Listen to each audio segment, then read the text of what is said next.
When Margaret let her evicted daughter's family move into her house while she stayed in the garage, she never imagined they'd change the locks and try to sell her own home behind her back. Now she's discovered her manipulative son-in-law has a history of targeting elderly homeowners in similar property scams. Can Margaret expose the fraud and save her home before losing everything to a professional con artist?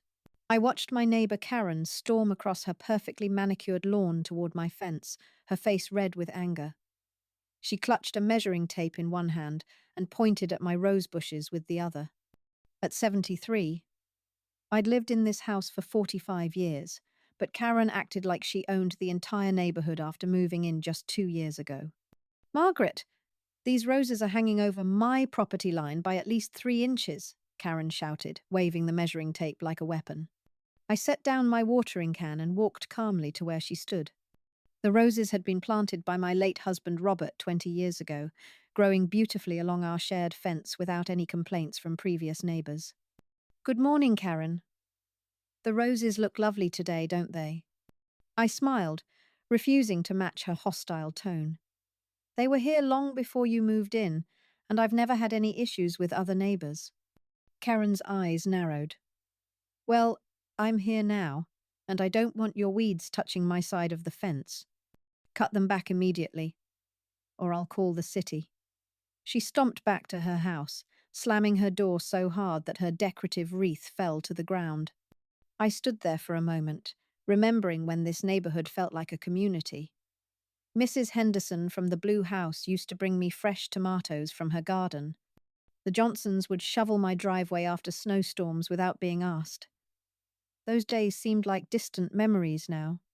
Later that afternoon, I decided to research property lines at the City Hall. The young clerk, Danny, had always been helpful when I needed documents for tax purposes. Hi, Mrs. Peterson. What can I help you find today? He asked with a warm smile. I need to look up the official property survey for my address, I explained. My neighbor is claiming my roses are growing onto her land. Danny pulled up the records on his computer and printed out several pages of documentation. Here's your original survey from 1979, and here's the most recent one from when your neighbor's house was sold in 2022, he said, pointing to the measurements. Looks like your fence has been in the exact same spot for decades, and it's actually 6 inches inside your property line. I studied the papers carefully. Not only were my roses completely on my own land, but Karen's new storage shed appeared to be built partially on my property. I thanked Danny and drove home with copies of all the documents, feeling more confident about my position. That evening, Karen appeared at my front door with a clipboard and what looked like a petition. I've been talking to other neighbors about your property maintenance issues, she announced, not waiting for me to invite her in. Several people agree that your yard is bringing down property values. I looked at the clipboard and noticed only 3 signatures, none from neighbors I recognized as living on our street. Karen, I maintain my property very well. I've won the neighborhood garden contest twice in the past 5 years. That was before standards were raised, Karen replied smugly. I'm organizing a homeowners association meeting next week to discuss new rules about property maintenance, noise levels, and appropriate landscaping choices.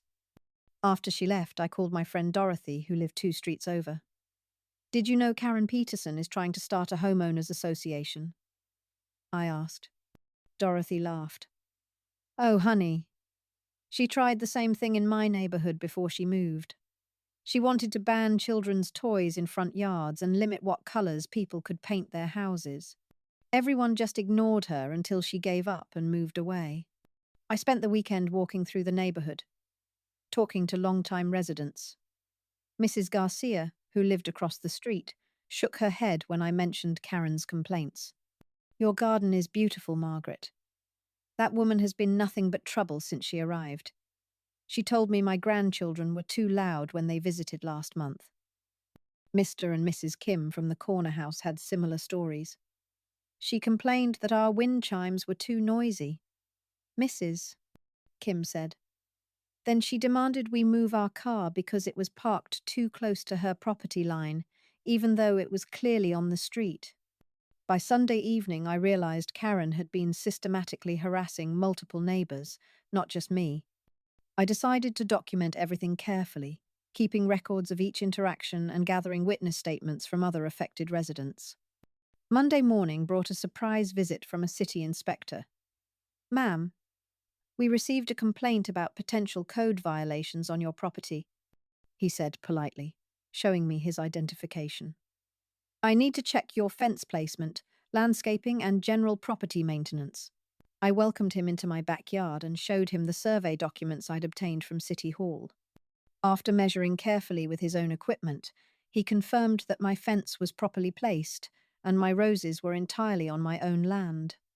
"Your property is actually one of the better maintained ones I've seen this month," he admitted. "Whoever filed this complaint may have been mistaken about the violations they claim to observe." As he prepared to leave, Karen appeared from her backyard, clearly expecting to witness my humiliation. "Officer, did you find all the violations I reported?" she called out eagerly. The inspector turned to face her. "Ma'am, there are no violations on this property. However, I did notice that your storage shed appears to extend beyond your property line. I'll need to schedule a follow-up inspection for your yard next week." Karen's face turned purple as the inspector walked away. She marched over to where I stood by my back door, pointing an accusatory finger at me. "You think you're so smart, don't you?" "Well, I'm not finished with you yet, Margaret Peterson." I remained calm, though my heart was beating faster. "Karen, all I did was show him the official property survey. I didn't ask him to inspect your shed." "Don't play innocent with me," she snapped. "You've been plotting against me since day one, trying to turn the neighbors against me. Well, two can play that game." Over the next few days, strange things began happening around my property. My morning newspaper disappeared 3 days in a row. Someone dumped coffee grounds on my rose bushes during the night. My mailbox was mysteriously turned to face the wrong direction each morning. I started keeping a journal of these incidents, including dates, times, and photographs when possible. My neighbor, Mrs. Garcia, noticed me taking pictures one morning and came over to see what was happening. "Margaret, I saw someone in your yard around midnight last night," she whispered. I was up with my sick grandbaby and looked out the window. It was definitely a woman, but I couldn't see her face clearly. I thanked Mrs. Garcia and added her observation to my growing file. That afternoon, I visited the local police station to report the harassment. Officer Rodriguez listened patiently as I explained the situation and showed him my documentation. "These incidents might seem minor individually, but the pattern suggests ongoing harassment," he said. "I'll increase patrols in your neighborhood and have a conversation with your neighbor about respecting property boundaries." When I returned home, I found Karen waiting on my front porch with another clipboard. This time, she had what appeared to be an official-looking document with a gold seal. "I've filed a formal complaint with the county about your property," she announced triumphantly. "You have 30 days to remove those roses, trim all vegetation to county standards, and paint your fence to match neighborhood aesthetics." I examined the document carefully. It looked impressive, but something felt wrong about the formatting and language used. "Karen, where exactly did you file this complaint?" I asked. "That's none of your business," she replied. "Just know that you're legally required to comply with all demands listed or face serious consequences." After she left, I called the county offices to verify the complaint. After being transferred several times, I spoke with Sandra in the Property Violations Department. "Ma'am, we have no record of any complaint filed against your address," Sandra confirmed. "Also, the document description you're giving me doesn't match our official forms. It sounds like someone may have created a fake legal document." I felt my anger rising for the first time since this situation began. Creating fake legal documents was serious business, and Karen had crossed a line from annoying neighbor into potential criminal behavior. The next morning, I woke up to find red paint splattered across my front door and windows. The vandalism was clearly meant to intimidate me, but instead it strengthened my resolve. I called Officer Rodriguez immediately and took detailed photographs before cleaning anything. This escalation is concerning, Officer Rodriguez said when he arrived. We're moving from harassment into property damage and possible intimidation. I'm going to have a very direct conversation with Miss Peterson today. While waiting for the police to finish their report, I noticed several neighbors gathering across the street, whispering and pointing at my house. Mrs. Kim approached cautiously. Margaret, we're all worried about you, she said. Karen has been going door to door, telling people that you're mentally unstable and dangerous. She's claiming you've been threatening her and damaging her property. I realized Karen was trying to turn the neighborhood against me by spreading lies about my behavior. This was more sophisticated than simple harassment. She was attempting to isolate me socially while escalating her attacks on my property. That afternoon, I decided to take a more proactive approach. I researched Karen's background using public records available online. What I discovered was disturbing but not entirely surprising. Karen Peterson had been involved in similar neighbor disputes in 3 different cities over the past 10 years.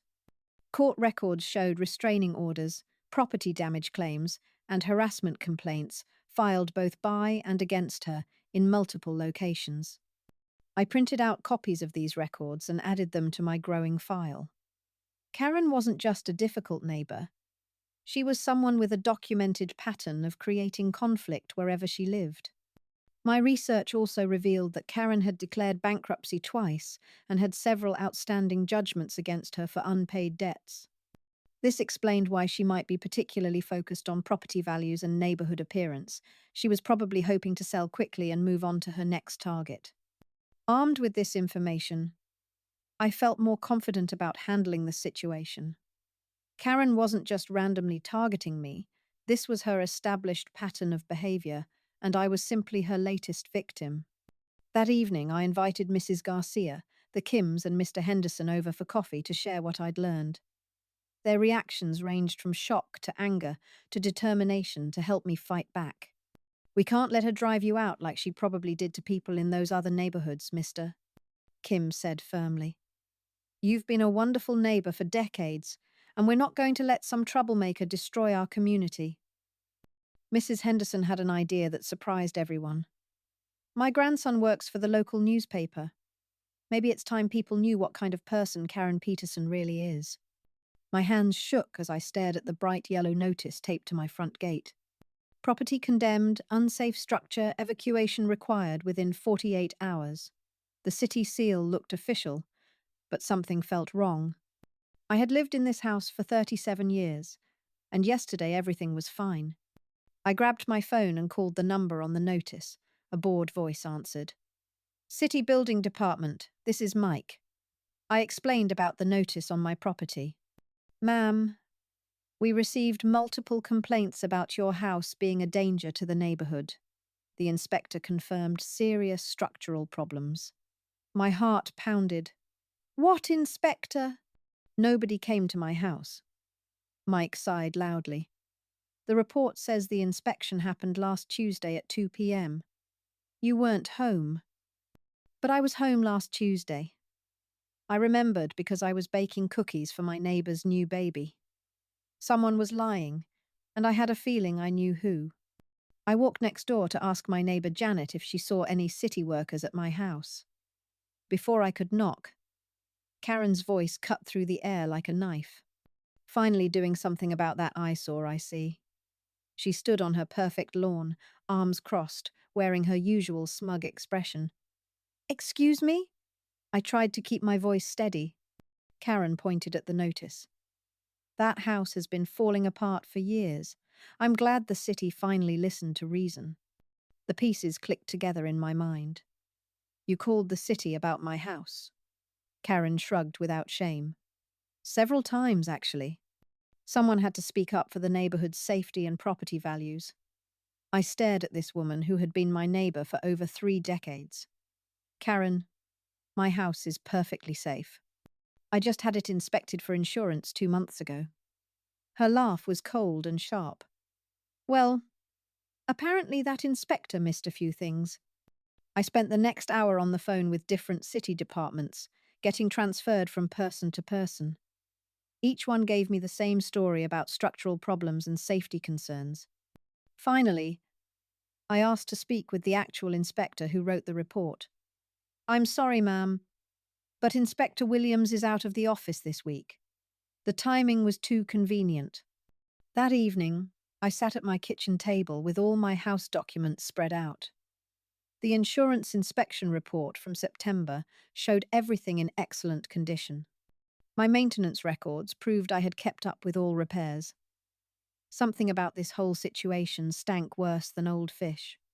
I decided to do some detective work. The next morning, I drove to the city building department and asked to see the complaint file on my property. The clerk, a young woman with kind eyes, pulled up my address on her computer. "Wow, you've had a lot of complaints this year." She scrolled through the screen. "Looks like they all came from the same person, though." My suspicions were confirmed. Every single complaint came from Karen Morrison at the address next door. The reports claimed everything from foundation cracks to roof damage to electrical hazards. None of it was true.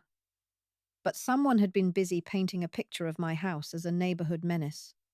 "Can I get copies of these complaints?" I asked. The clerk nodded and printed out a thick stack of papers. As I read through them, my anger grew. Karen had been systematic and creative in her lies. She claimed my roof was sagging, my foundation was cracking, and my electrical system was sparking. She even said my front steps were loose and dangerous. But Karen had made one big mistake. In her last complaint, she mentioned that my rotting back deck was attracting rats. The problem was, I didn't have a back deck. I had torn it down 5 years ago and replaced it with a small patio. Any real inspector would have known that. I marched back to the clerk's desk. "I need to file a complaint about false reporting." The young woman looked concerned as I explained the situation. "Ma'am, if someone has been filing false complaints, that's actually a serious offense. You should speak with our supervisor." The supervisor, Mrs. Chen, listened carefully as I showed her the insurance inspection, my maintenance records, and the obviously false complaints. Her face grew stern as she read through Karen's reports. "This is very troubling. False reports waste city resources and can cause real harm to innocent people." She picked up her phone. "I'm calling our head inspector right now." Within an hour, a real city inspector arrived at my house. He was thorough and professional, checking every system and structure that Karen had complained about. After 2 hours, he sat at my kitchen table and filled out his report. "Mrs. Patterson, your house is in excellent condition. Better than most houses half its age." He shook his head in disgust. "Whoever filed these complaints either needs glasses or was lying on purpose." Armed with the official inspection report, I went straight to Karen's house.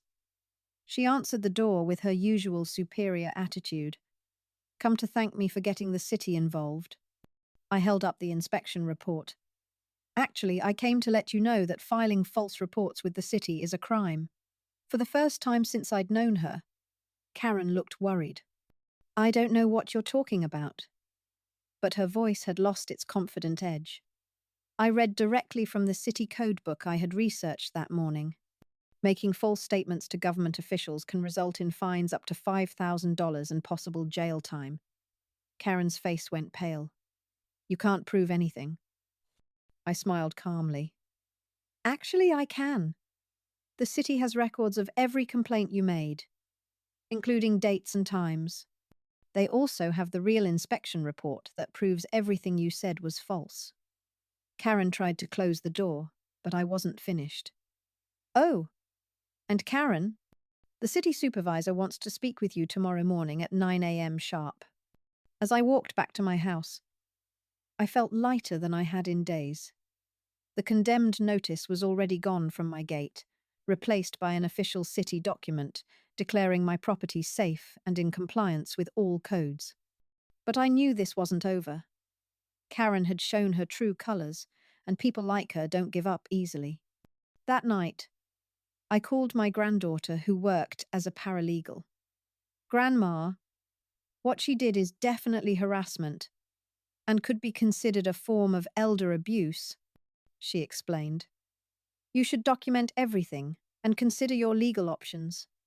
I had never thought of myself as someone who would need legal protection from a neighbor, but Karen had crossed a line that couldn't be uncrossed. 3 days after the building department cleared my house, I found my car windows smashed in my driveway. Glass covered the seats, and my radio was gone. But what bothered me most was the timing.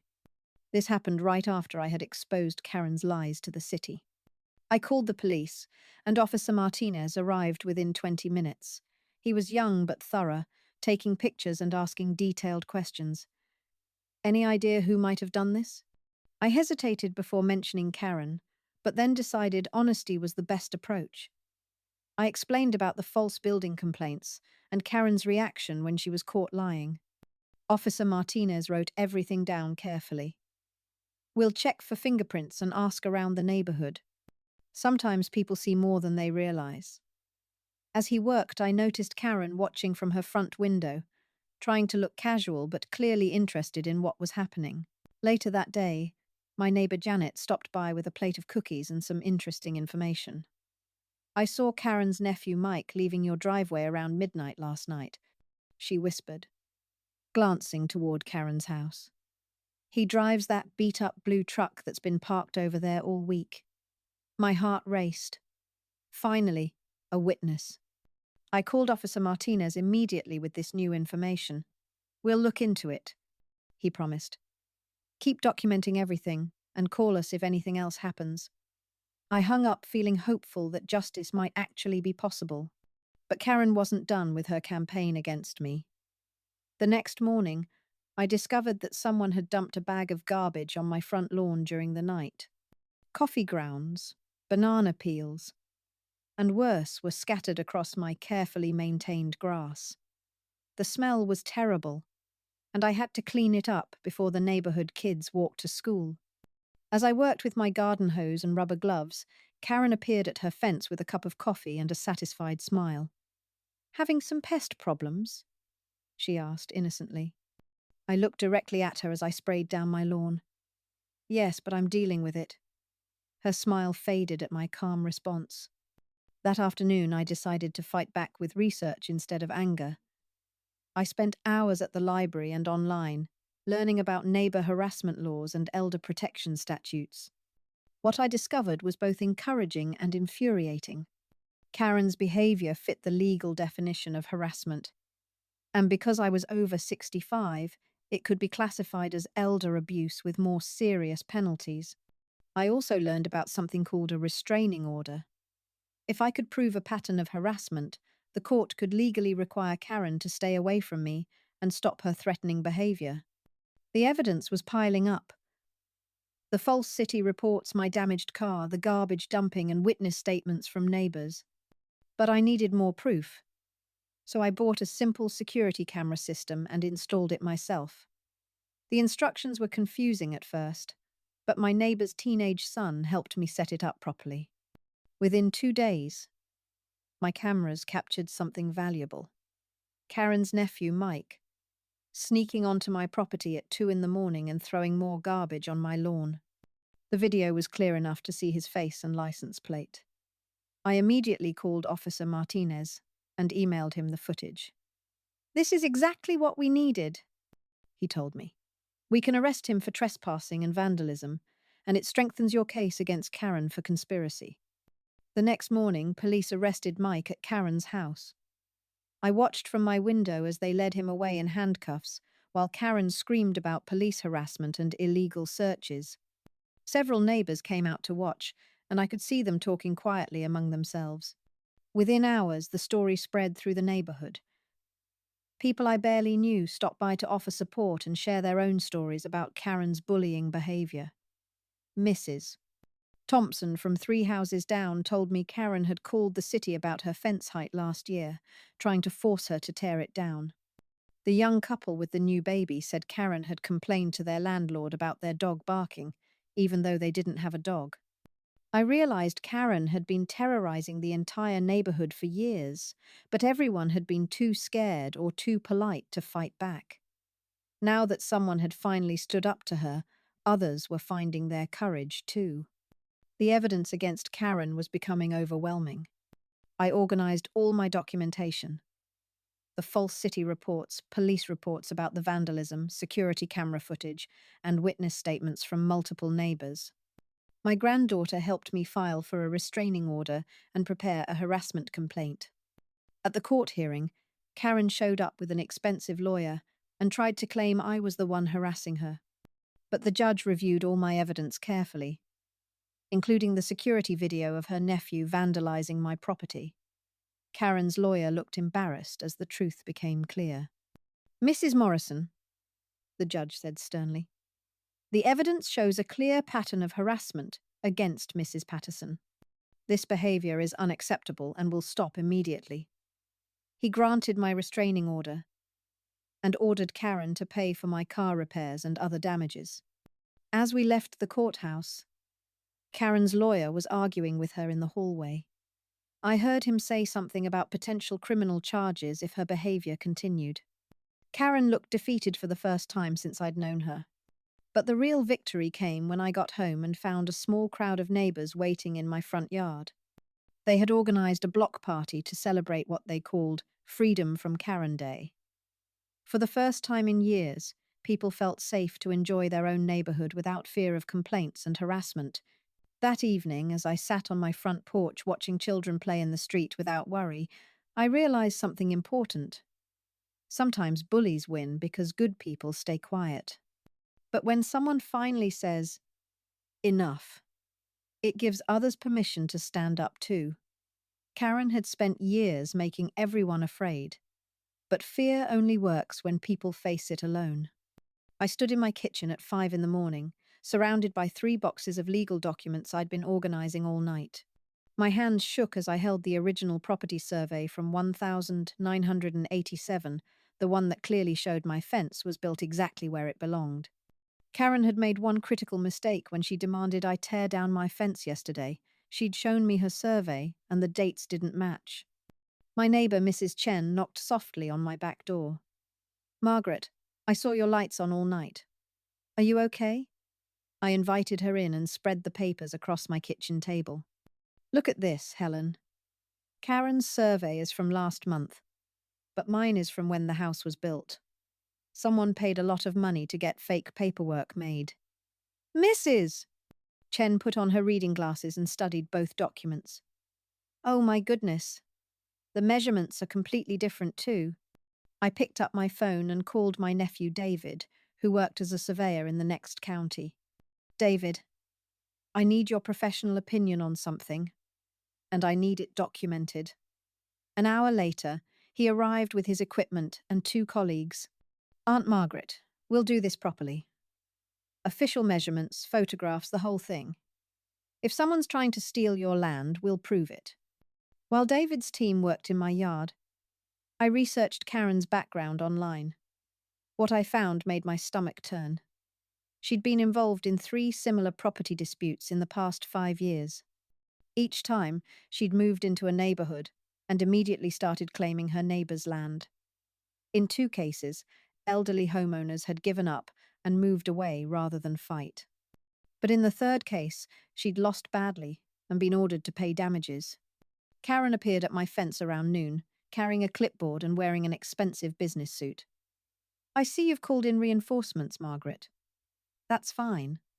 My lawyer will be here this afternoon to begin the legal process."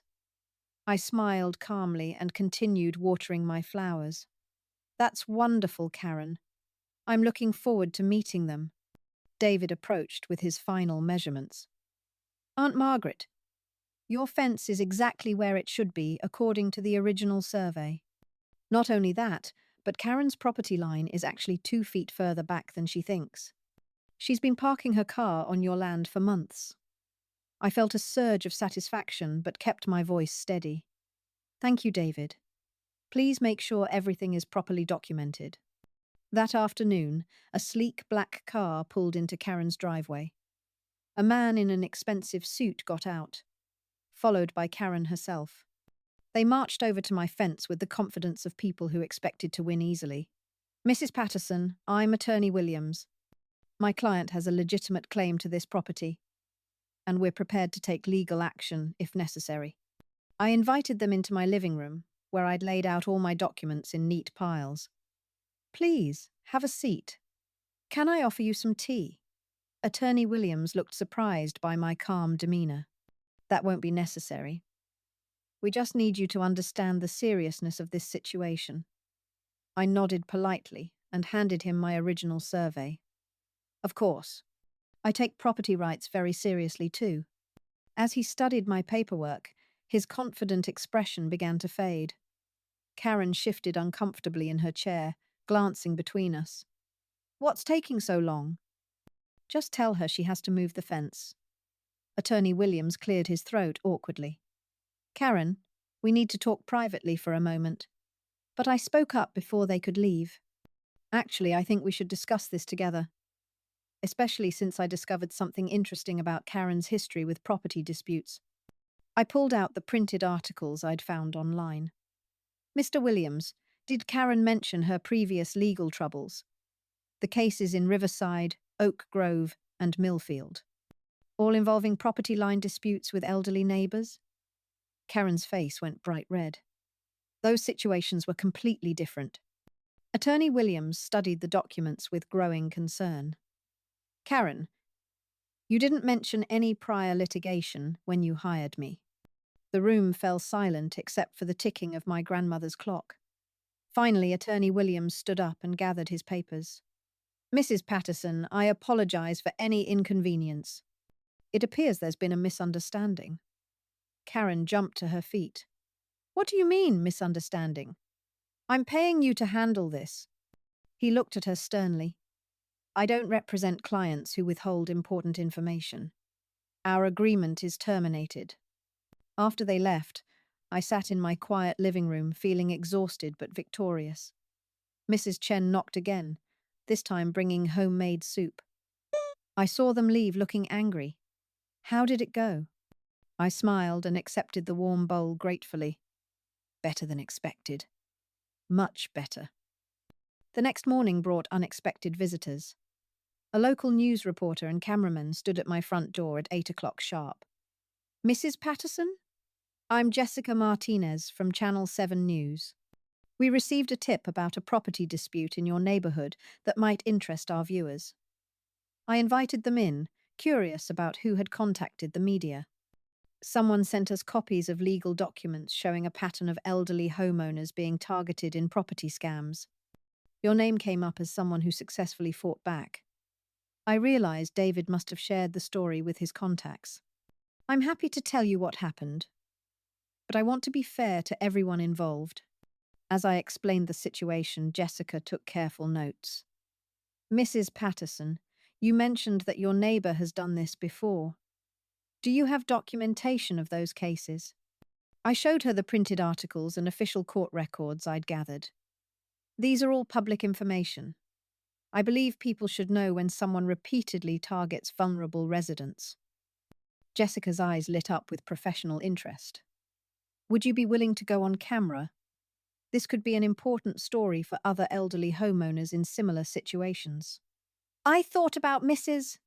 Henderson down the street, who'd been dealing with suspicious offers to buy her house, and Mr. Garcia, whose new neighbor had been measuring his backyard without permission. Yes, I think that would be helpful. We filmed the interview in my backyard, with my properly placed fence clearly visible. I spoke calmly about the importance of keeping original property documents and not being intimidated by aggressive neighbors. Research everything, I advised viewers. Check your local courthouse records. Look up your neighbors online if they make unusual demands. Knowledge is your best protection. Just as we finished filming, Karen stormed across her yard toward us. You can't film on my property, she shouted at the camera crew. Jessica stepped forward professionally. Ma'am, we're on Mrs. Patterson's property with her permission. Are you Karen Mitchell? Karen's face went pale. I have no comment. Turn off that camera right now. But the damage was already done. Karen's aggressive behavior toward the news crew was exactly the kind of footage that makes compelling television. Jessica asked politely, "Miss Mitchell, would you like to share your side of this property dispute?" Karen pointed angrily at me. "That woman is a liar and a troublemaker. I have every right to claim what's mine." Then she realized what she'd just said on camera and hurried back to her house. The story aired that evening during prime time. Jessica had done her homework, interviewing Karen's previous neighbors by phone and confirming the pattern of behavior. The segment ended with practical advice for elderly homeowners about protecting their property rights. My phone rang all evening with calls from neighbors thanking me for speaking up. 3 days later, I was working in my garden when a moving truck pulled into Karen's driveway. She avoided eye contact as professional movers loaded her furniture, but I could see her watching me from behind her curtains. "Mrs. Chen joined me at the fence. "I heard she's moving back to her mother's house in another state." I continued pruning my roses. "I hope she finds peace wherever she goes." The house sold quickly to a young family with twin toddlers. On their first day, I brought over fresh cookies and introduced myself properly. "Welcome to the neighborhood. If you ever need anything, just ask." The mother smiled gratefully. "Thank you so much. We've heard wonderful things about this street from everyone except the realtor, who kept warning us about some kind of property dispute." I laughed gently. "That's all settled now. The important thing is that you're here, and we're glad to have you." As I walked back to my house, I noticed how quiet and peaceful everything felt. My fence stood exactly where it belonged, my garden was thriving, and my neighborhood was safe again. That evening, I called David to thank him for his help. "Aunt Margaret, I'm proud of how you handled everything. A lot of people would have just given in." I looked out my kitchen window at my beautiful backyard, thinking about all the memories made there over the years. Sometimes standing up for what's right isn't easy, but it's always worth it. Besides, bullies count on people being too scared or tired to fight back. I may be getting older, but I'm not ready to give up yet. 2 months after Karen moved away, I thought my troubles were behind me. The new neighbors, the Hendersons, were delightful. Their twin boys reminded me of my own grandchildren at that age. I had settled back into my peaceful routine of gardening, volunteering at the community center, and enjoying my well-earned quiet retirement. Then came the phone call that changed everything. "Mrs. Patterson? This is attorney Sarah Mitchell from Mitchell and Associates. I have some rather unusual news regarding your recent property dispute." My heart sank. Had Karen found some new way to cause trouble? "I'm representing the estate of Mrs. Dorothy Brennan. She passed away last month and left specific instructions regarding you in her will." I didn't recognize the name immediately. "I'm sorry, but I don't believe I knew anyone named Dorothy Brennan."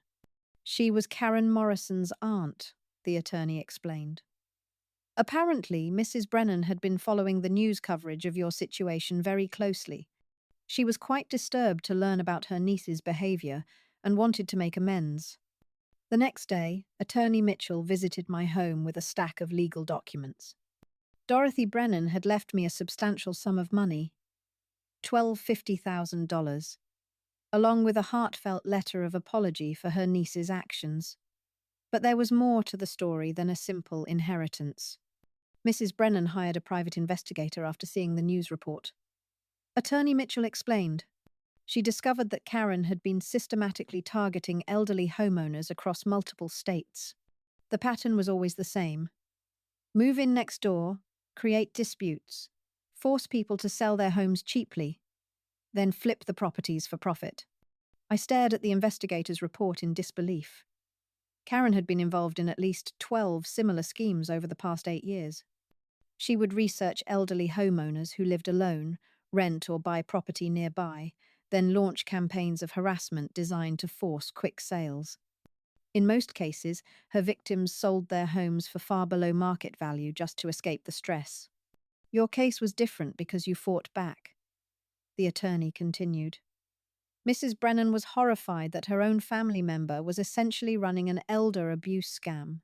She wanted to ensure you were compensated for your troubles and that Karen's other victims knew they had legal recourse. The inheritance came with a specific request.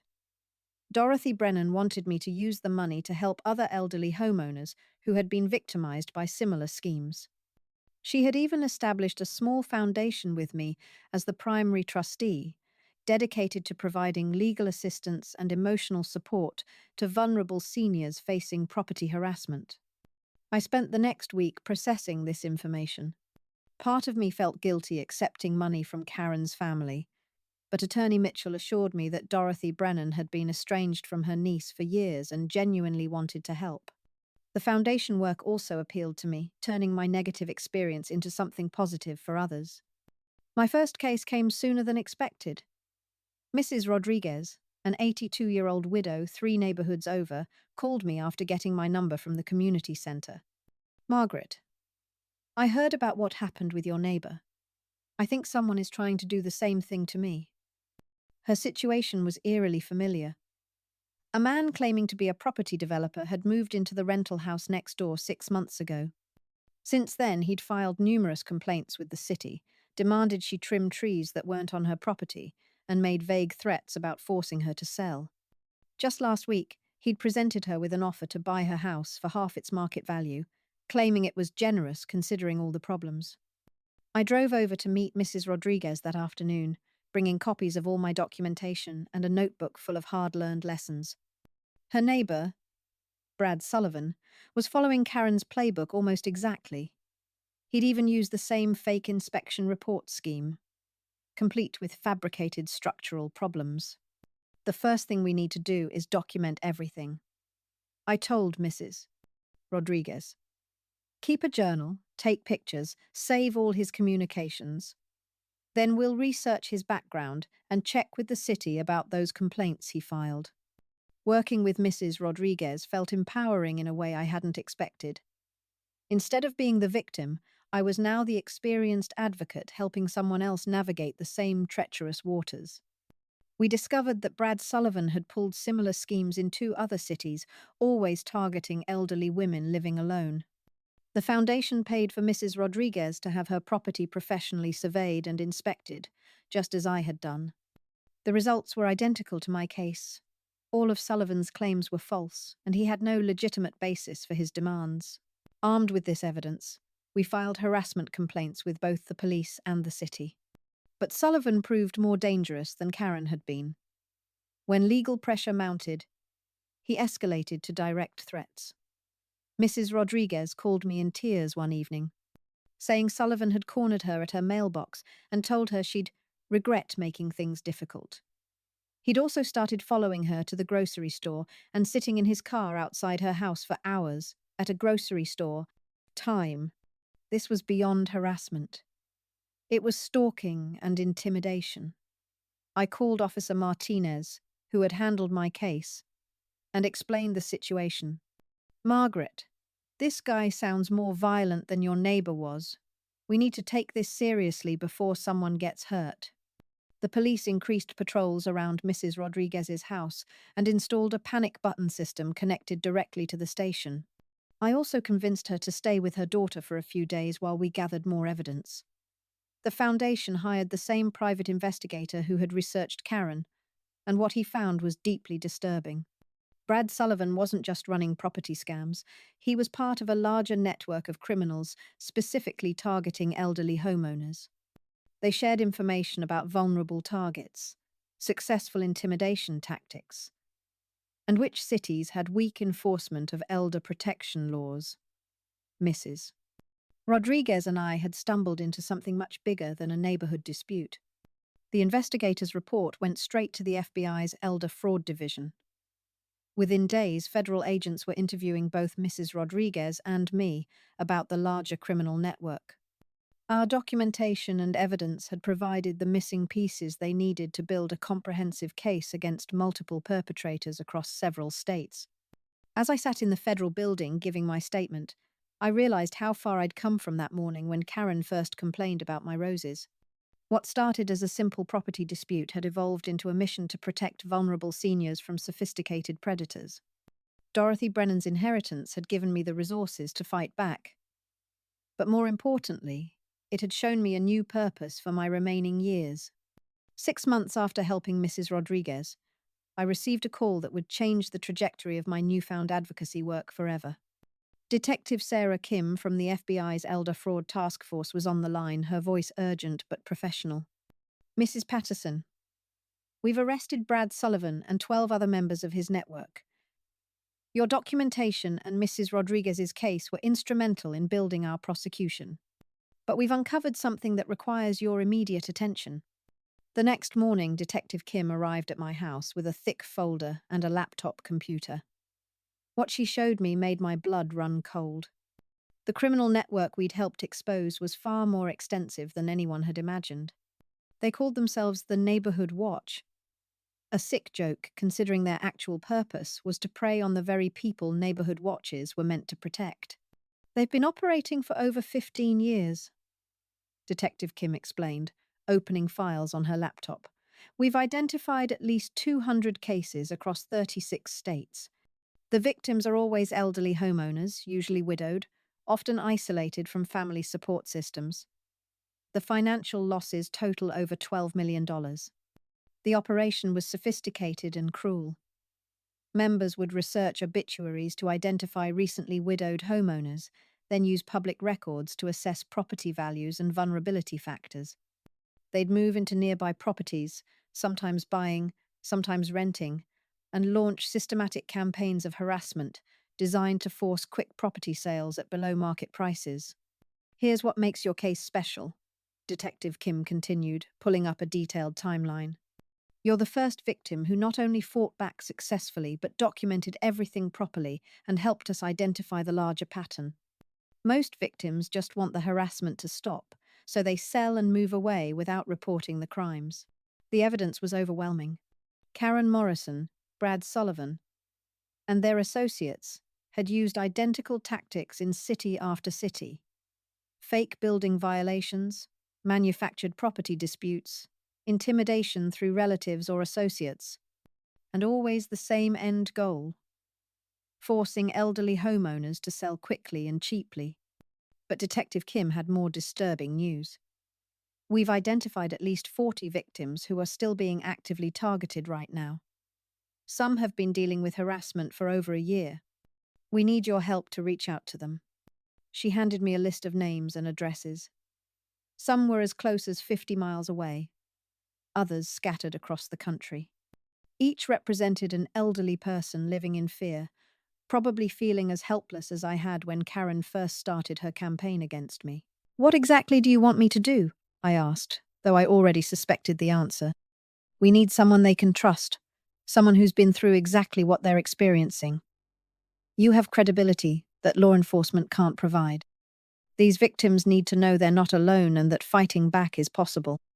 The first person I contacted was Helen Walsh, a 78-year-old former teacher in Springfield, 2 hours away. Her voice shook when she answered the phone, and she initially refused to talk to me. I don't know who you are or what you want, but I'm not interested in buying anything or changing my phone service. It took patience and gentle persistence to explain who I was and why I was calling. When I mentioned the FBI investigation and described Karen's tactics, Helen began to cry. Oh my God, someone else knows. I thought I was going crazy. My neighbors, my own family, they all think I'm being paranoid about Linda next door. Helen's story was heartbreakingly familiar. Linda Crawford had moved in 18 months ago and immediately begun complaining about everything from Helen's mailbox placement to her choice of flowers. The harassment had escalated to property damage, fake city inspections, and constant threats about lawsuits and property seizures. She told me last week that she has a buyer for my house who's willing to pay cash. Helen sobbed. She said if I don't accept the offer, she'll make sure I lose everything in court. I've been so scared, Margaret. I haven't slept properly in months. I spent 3 hours on the phone with Helen that first day, walking her through everything I'd learned about documenting harassment, researching property records, and seeking legal protection. By the end of our conversation, her voice was stronger, more determined. I can't believe I'm not the only one, she said. For months I felt like such a fool letting one person destroy my peace of mind. But if this is really a criminal conspiracy, then I'm not crazy. I'm a victim of a crime. Over the next several weeks, I contacted 12 more people on Detective Kim's list. Each conversation followed a similar pattern: initial fear and suspicion, followed by enormous relief when they realized someone understood their situation, then growing determination to fight back once they understood the bigger picture. I organized conference calls so the victims could talk to each other. Many had been isolated for months, convinced by their tormentors that they were the problem. Hearing other people describe identical experiences was both validating and empowering. Mrs. Dorothy Brennan's foundation provided funding for professional property surveys, legal consultations, and security systems for the most vulnerable victims. We also connected them with local elder law attorneys and victim advocacy services. But the most powerful tool we provided was simply knowledge. Once these elderly homeowners understood they were dealing with professional criminals rather than difficult neighbors, they stopped blaming themselves and started fighting back with purpose. The results were dramatic. Within 2 months, 8 of the 12 active harassment campaigns had collapsed. The criminals relied on their victims feeling isolated and powerless. When elderly homeowners started responding with professionally documented evidence, legal representation, and coordinated law enforcement support, the predators quickly moved on to easier targets. Detective Kim kept me updated on the criminal prosecutions. "Your victim advocacy work has been incredible," she told me during one of our regular check-ins. "We've never seen this level of victim cooperation in an elder fraud case.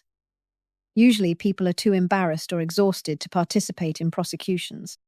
The foundation grew beyond anything I had imagined.